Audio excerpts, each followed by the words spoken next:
Curious lang, Mima, anong regalo niya? O, nagtatanong siya kasi nga, di ba, regalo ka kay Dodong nung Lexus. Eh, wala nga, Mima, hindi ko alam kung bakit. Nagpas na ang Pasko. Eh, pero nagsabi ako ng isang araw, nung pagbili ko ng Lexus, sabi ko, bilhan niya ako ng Porsche gayon. Porsche ko, nakita ko sa Facebook, eh. Porsche.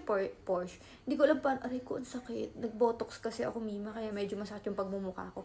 Hindi ko alam paano i-pronounce yun, Mima. Parang, Porsche na pink, ganyan. Eh, sabi niya sa akin, oo daw, bibili daw siya. Pero dapat daw, siya daw ang pipili ng kulay. Ganun yung, eh, gusto ko yung color pink. Basta malinggit lang siya, eh, ganyan siya. Ganyan lang yun. Ganyan lang siya. Nakatawa siya sa Facebook. Eh, hindi ko alam kung kailan niya bibili. Baka nag-iipo pa siya kasi alam sarado yung... Charot lang, Mima, bas ko. Pero hindi ko alam, Mima, kung kailan. Babalitaan ko kayo pagka nagpatawag na siya ng agent. Di ka ano yun? Parang inaano yun. Tinatawag. Yung kintab diga. Ariyan. Ang ating serum lotion.